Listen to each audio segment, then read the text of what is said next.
Game খেললেই যাওয়া যাবে Dubai. এবার গেমারদের এমনই সুখবর দিল দুবাই কর্তৃপক্ষ। এতদিন গেমিং নিয়ে তেমন কোনো মাথা না ঘামালেও অবশেষে এর বৈশ্বিক অর্থনৈতিক গুরুত্ব বুঝতে শুরু করেছে দুবাই। আর এ কারণেই স্পেশাল ভিসা আবেদন চালু করেছে দেশটি। গেমিং যে এখন আর শুধুমাত্র বিনোদনের মধ্যে সীমাবদ্ধ নেই, এর যে আছে বিশাল এক বৈশ্বিক মার্কেট, তারই জানান দিচ্ছে দুবাইয়ের স্পেশাল এই গেমিং ভিসা।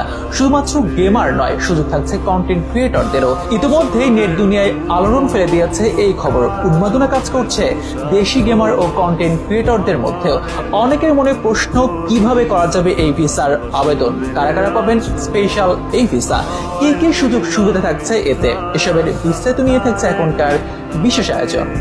গেমিং শুধু যে আউটডোর কিংবা ইনডোর হতে পারে এই কথা এখন মিথ্যা, কেননা আউটডোর কিংবা ইনডোর গেমের বাইরেও ভার্চুয়াল গেমের যে বিশাল মার্কেট তৈরি হয়েছে তা রীতিমতো বিস্ময়কর। বিশ্বব্যাপী দিন দিন বড় হচ্ছে গেমিং খাত, বাড়ছে বিশ্বব্যাপী অনলাইন গেমের বাজার। শুধু বিনোদন বা সময় কাটানো নয়, দেশের অর্থনীতিতেও গুরুত্বপূর্ণ ভূমিকা পালন করছে এই গেমিং। শুরুর দিকে অনলাইন গেমিং কে শুধুমাত্র বিনোদনের বিষয়বস্তু মনে করা হলেও এখন এখান থেকেই আসছে আয় উপার্জন। ঘরে বসে শুধুমাত্র গেম খেলে লাখ লাখ টাকা আয় করছেন দেশের গেমাররা। হাতে স্ট্রং একটি কমিউনিটি। 2 বছর আগেও যেখানে ঘরের কোনো মোবাইল কিংবা পিসির সামনে বসে থাকলে বকাঝকা করতেন বাবা মা, ভাবতেন নষ্ট হয়ে যাচ্ছে তাদের সন্তান, সে বাবা মাই এখন বুঝছেন অনলাইন গেমিং এর মার্কেট ভ্যালু। দেশি কিংবা আন্তর্জাতিক মহলে পরিচিতি বাড়ছে অনেকের, বাড়ছে সোশ্যাল মিডিয়ার উপস্থিতি। তবে অনলাইন গেমের এই ভালো সময় একদিনে তৈরি হয়নি। করোনার আগে থেকে ছিল এর বিস্তার। পরে করোনাকালীন সময় সারা বিশ্ব যখন টালমাটাল অবস্থা, তখন এই খাতটির বিস্তার বেড়েছে হু হু করে। তাই ধারাবাহিকতায় এখন বিশ্বব্যাপী রাজ করছে অনলাইন গেম। এবার সেই অনলাইন গেমের গুরুত্ব বুঝতে পেরে অভিনব এক সিদ্ধান্ত নিল দুবাই, দিল গেমারদের জন্য স্পেশাল ভিসার ঘোষণা।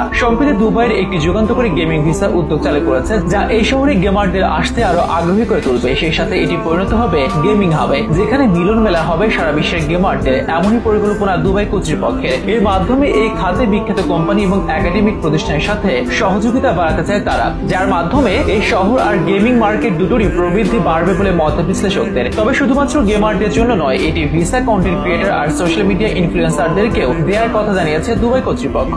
ভিসার আবেদন করতে আবেদনকারীকে দুবাইয়ের অফিসিয়াল ওয়েবসাইটে প্রবেশ করতে হবে, যেখানে প্রয়োজনীয় সব তথ্য দিয়ে আবেদন জমা দিতে হবে। আবেদনের পাসপোর্ট কপি এবং পেশাদার সিভির মতো নথি জমা দিতে হবে। অনলাইনে আবেদন সম্পন্ন হলে আবেদনকারীরা তাদের আবেদনের এক কপি নিজেদের ইমেইলে পেয়ে যাবেন। এক্ষেত্রে একজন গেমার কিংবা কন্টেন্ট ক্রিয়েটরকে কমপক্ষে 25 বছর বয়সী হতে হবে। জানা যাচ্ছে দুবাই এর মহামান্য শেখ হামাদ বিন মোহাম্মদ বিন রাশিদ আল মাকতুম, দুবাইয়ের ক্রাউন প্রিন্স এবং দুবাইয়ের নির্বাহী পরিষদের চেয়ারম্যান এই ভিসা চালুর ব্যাপারে বিশেষ নির্দেশনা দিয়েছেন। তাদের লক্ষ্য 2033 সালের মধ্যে দুবাই শহরকে সারা বিশ্বের গেমিং আর কন্টেন্ট ক্রিয়েটরদের মূল কেন্দ্রবিন্দুতে নিয়ে আনা। এই লক্ষ্যে বিশাল অঙ্কের বিনিয়োগ করতেও প্রস্তুত আছে দুবাই। জানা যাচ্ছে এমনটাই, বিশ্বের চাহিদার সাথে তাল মিলিয়ে চলতে বদ্ধপরিকর বর্তমান দুবাই। শুধুমাত্র জ্বালানি খাতের উপর নির্ভরশীল না থেকে অর্থনীতিতে বিশেষ বৈচিত্র্য আনার যে উদ্যোগ নিয়েছে দুবাই, এটি তারই একটি উদাহরণ বলে মন্তব্য করছেন অনেক বিশ্লেষক। এর মাধ্যমে সামনের দিনে লাভবান হবে দুবাই। তবে সব থেকে বেশি লাভের পাল্লাটা আপাতত অনলাইন গেমার আর কন্টেন্ট ক্রিয়েটরদেরই, বলছেন এই বিষয়ে অভিজ্ঞ ব্যক্তিবর্গ।